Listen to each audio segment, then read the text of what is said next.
Welcome back to the Suraj Podcast. Today, we are going to be starting off with the battle between Guru Hargobind and the Mughal forces run by Lalla Beg, who's the commander of the Afghan forces, specifically around Kabul. So, in the previous episode, we talked about how they had reached near the village of Pairupa, and they had sent a messenger, Hassan Khan. So that messenger had come to the Guru's camp, he had gone back, and then he had returned to the Guru's camp. At this point now, this is the second day that the Mughals have been traveling. So they have not slept well, they didn't bring enough supplies because they think that this is going to be a quick job. So as they get to Pairupa village, from that village they get intel about where exactly around where the Guru's camp is, and they proceed to ride up there. So the generals, it mentions in the text, are not feeling the pains that the soldiers are. You know, they have heavy clothing, so they're not feeling cold. They've been eating well. They've been resting. Meanwhile, the soldiers are not prepared. They're not in the right spirit for battle. They're not eating well. Even the horses have not been given their food for about 1.5 days now. And now it's basically the second day of the night. It's in the nighttime as they approach for battle. So Lalla Beg's plan is to quickly ride up on the Guru, and they're not expecting very much of a resistance, essentially. So as they ride up, they light their torches and they prepare for battle. So on the other end, Guru Hargobind realizes that this is the time that they're going to attack, and he tells Jodhrai, one of the generals, and Malak Jati, another general, to lead the forces. And the torches are then lit on the Guru side. And the battle drums are being played on both sides, and the battle then starts to commence. With gunshots going off, people are attacked with swords, spears, arrows are being shot off, and it's a very vivid description in the text. At this point, once the battle starts to commence, the general Lalla Beg then asks his brother, who's with him, Kambar Beg. He asked him to join the battle, lead the forces, because firstly, they're probably not expecting such a resistance. So he tells his brother, he says, firstly, and they're drinking here, and he says, take it easy with the drinking, I need you to lead the forces now.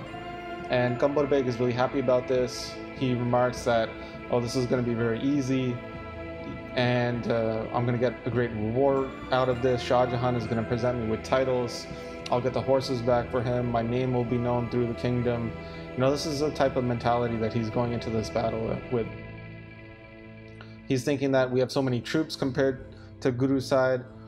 You know, we are as if flour, and the Guru's forces are as if salt in terms of proportion. So he's really hyped up about this, and you know, he indulges in a little bit more drinking before he goes out as well, not listening to his brother. On the other side of the battle, Guru Hargobind asks Pawan Devta, the god of wind, to send in cold winds from the Himalayas to freeze up the bodies of the enemies here, to make it harder for them to utilize their weapons, such that, you know, the hands get numb, their body gets cold, and you know, this then happens, and Pawan Devta rides in, sending in the cold winds from the Himalayas. And Kavi Santokh Singh says that you know, they covered their hands once. This is the Mughal side. They ended up covering their hands, and he said, you know, who the hell was gonna fight at this point? You know, they were not even able to shoot, let alone grab the reins of their horses. So this was happening as Kambar Beg was riding up to battle, and he was hearing these gunshots run off from the Sikh side. So he was leading a force of about 7,000. And Jodhrai saw this additional force coming, and then he's yelling to his brother, Salim Shah, to say that, all right, take a cavalry of about 500 soldiers, and then when they come, just shoot them down. So Salim Shah then is extremely, you know, pumped up about this. He takes his force, and they just rush in. And they all launch like a single volley at one time. And just in a few moments, the text talks about how those 500 horsemen had killed about 400 of Kambur Beg's forces. And the people that were not killed, their horses were killed in that volley as well. So some of these horses were falling down, and some of those horses then would trap some of the soldiers as they fell. But they were specifically aiming for, Salim Shah's forces were specifically aiming for the Mughal soldiers who had torches. So once those people with the torches were shot, it created this darkness, and the dust from the galloping of the horses created this dust rising up, and it created even more darkness, such that it created confusion in the enemy forces. And Salim Shah, as they launched their first volley, they realized that why didn't the enemy fire back at us? And he was thinking, okay, it must be because of this cold. They were not prepared for this. So they rode closer, and they began to cut them down with swords. And as they began to cut them down, they quickly retreated them. And because of that retreat, the Mughals couldn't see anything. They had been struck with these bullets in that large volley. So they began to panic, and they began to friendly fire. Basically, they started cutting each other down amongst themselves because of the darkness. And, the text goes into a long description about how fathers were killing, their own sons by accident. Sons were shooting their fathers by accident. A brother accidentally stabbed another brother, and a nephew, actually took his horse and just basically walked over another uncle. And this confusion has happened in such a way that is because a lot of friendly fire within the Mughal ranks there. So the Mughals had no idea what was going on, and they had no idea where the Sikh forces went, because it was very dark. There was a lot of dust in the air. They couldn't see what was going on. It was very cold, and the text talks about people were laying on the ground, bleeding out. Some people are yelling. The ones who were survived looked around, and they were trying to figure out what happened here. So when Kambur Beg realized what was happening to his forces, he saw the horrific sight, the great disaster that came upon his army. He retreated, and upon retreating, he got new torchmen. People came with torches and lit up the battlefield, and then he saw this horrific sight. So many warriors of his were on the ground, most of them dead. A lot of them were just injured, but were yelling out in pain. Kambur Beg then is thinking, how the hell did so many people just quickly die? And he's looking around, he doesn't see many Sikh bodies either. So he's extremely pissed. And the text talks about, the sound of people bleeding out, like there's become like this river of blood flowing, and some warriors have their legs cut off, some their necks are cut. There's an arm over here, and some bodies are just in two pieces. Some people are screaming. Some people are laid out straight, and some people are bent over, and some people are laying on top of other people, and it's just a huge mess. So Kambur Beg then sends a messenger to his older brother Lalla Beg, the commander of the entire forces of the Mughals there, and told them what happened. And this messenger said that, listen, the warriors were, like I said, they were very cold. It was very dark. They ended up in this confusion and this panic, and they began cutting themselves up and trampling each other. There's nothing we could do here. So Lalla Beg could not believe this, and he's thinking, good God, we didn't even make a scratch on them, and they've incurred such a massive toll on us. How do we suffer such a great loss? And Lalla Beg then asked other warriors to get ready, to make sure that they ride upon the Sikh forces during this nighttime, so that the Guru doesn't run away during the day. And he's thinking, okay, I'll send two of my best leaders here. They're two Pathan leaders, and they were commanding a force of 8,000. And he gave them orders to just ride in. One of them was named Bhikan Khan, and the text talks about how he was geared up with chainmail all around his body.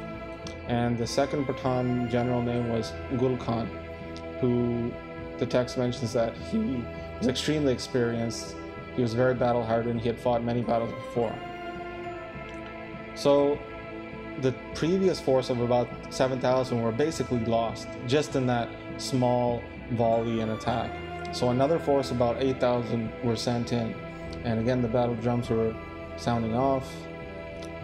But again, the text author Santokh Singh says that how were these guys meant to fight? They were so cold and tired, and it was dark. They were basically just running into certain death here. At this point, Jodhrai realizes that there's another big force coming here, and he took his horse and he again went to his brother. He rode forward into the battle lines to speak to his brother Salim Shah. And Salim Shah was telling him that, listen, we barely even did anything. We launched a couple of volleys. With Guru's grace, we realized they were not firing back quick enough. We ran in, we created a panic, and they started killing themselves, and we retreated. So then, as Salim Shah is telling Jodhrai this, the 8,000 then of Bikar Khan and Gul Khan then start to ride in. But again, just like last time, the soldiers, their hands were cold, they were not prepped, they're not ready. And Jodhrai's people during that time had gone back and warmed themselves at their fires in the camp. So when they rode back, they were 100% ready. They were not cold at all. They had prepped their rifles, they had loaded it with gunpowder, they had set the matches, they were ready to fire. So once they became in range, once the Mughals came in range, they shot all at once in one big volley again. And they quickly reloaded and shot again. They ended up shooting 4 times, it mentions, without the enemy even shooting once. So here again, the text goes into a vivid description about how many soldiers were falling to the ground, their horses were falling. Some horses are running away without anybody on top because they had fallen off. Some people are yelling because of their injuries. So the Sikh forces keep firing, and the commotion from the battle can be heard from very far away. And because of this, the Guru heard this, and then he sends 1,000 of his forces actually on horseback to help the attack. So the Mughal forces during this commotion, they could not even retreat because they didn't know where to retreat. Again, they had shot the soldiers who were carrying the torches. So again, there was a darkness upon them. And even if they wanted to, the text talks about how they couldn't retreat. So then the Sikhs started running in again on their horses, and they started shooting arrows. Some took spears, some took swords, and again, the same result with blood soaking on the ground. It says in the text that one soldier of the Guru and Jodhrai would cut at least 5 to 7 Mughals down. And it describes it like, how a carpenter would cut wood down. And, these corpses are spread everywhere. Now, there's a lot of dead horses on the ground as well. It was so dark that you couldn't even see anything. So the Mughal forces didn't even realize where this attack was coming from. They realized after being cut down by the sword or a spear. And in this way, those forces as well received the same fate. So when Lalla Beg found out about this, that their forces were basically helpless, they were sitting ducks in that spot there. It was so dark, they're all just cut down. He is standing there with his nephew, Gobble Beg. So Gobble Beg is that nephew that I mentioned in the previous episode. That was just he's so notable because he was so big, and Shah Jahan actually sent him in just specifically because of that. And Gobble Beg is sitting there standing while Lalla Beg is in this awe. He has no idea what happened here. And Lalla Beg then says to his nephew, it's really cold, it's hard to use one's hands, and my soldiers are just dying. Perhaps we should just wait until the sun rises, and then we'll catch the Guru.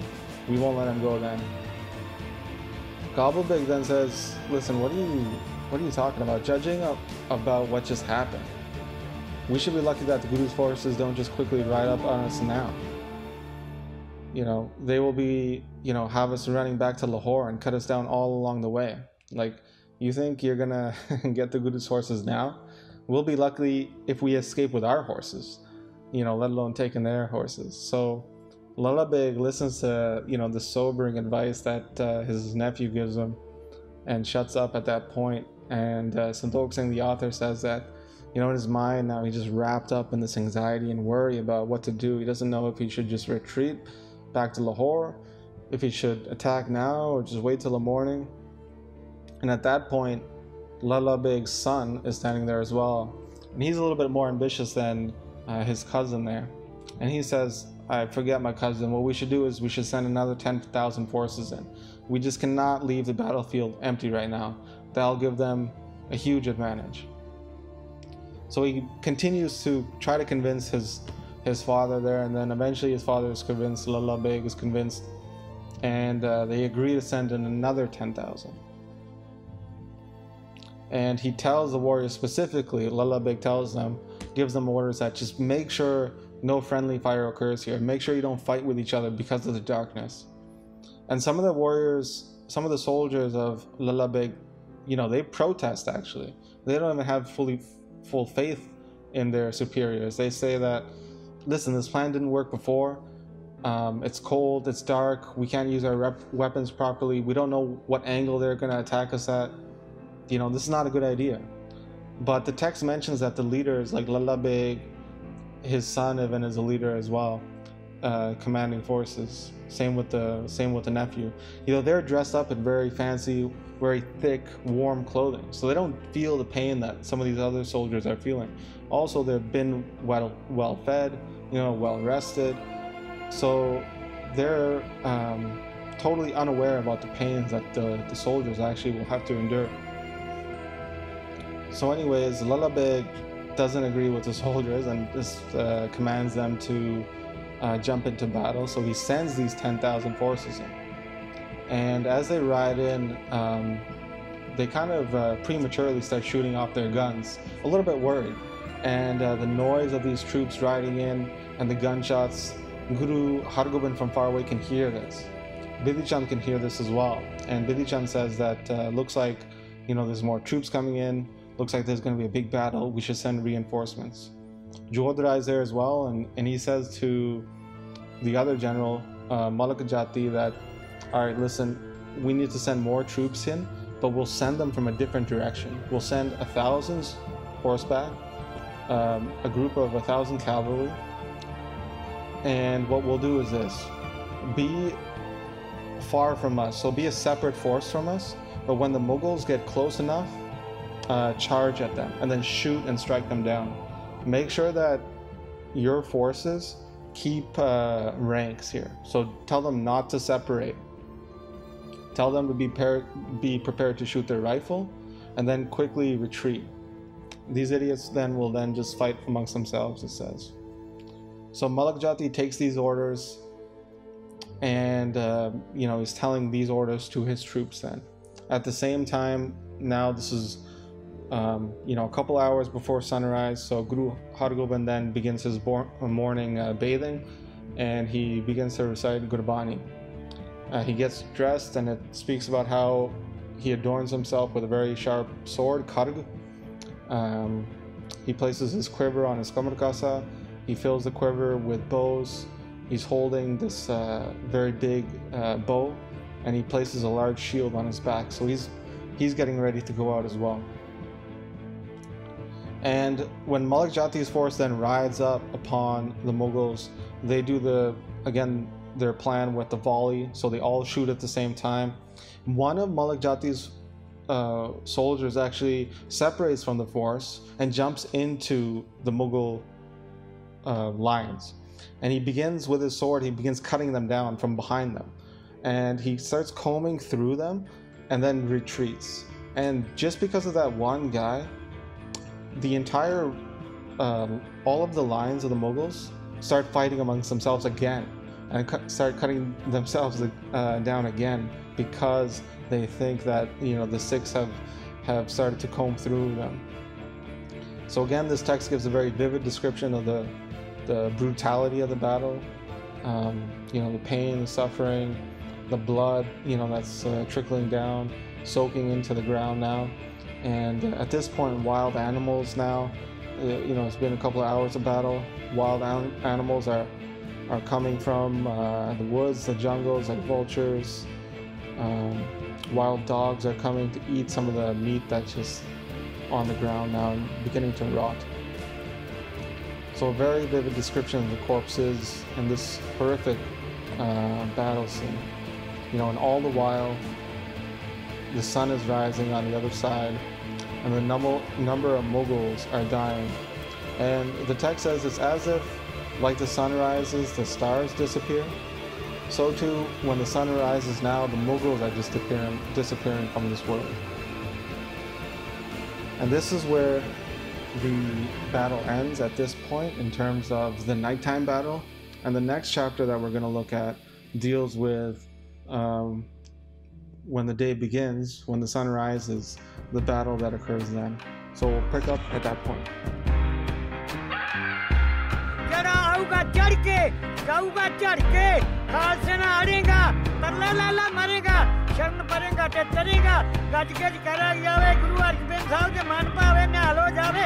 Sat Sri Akal.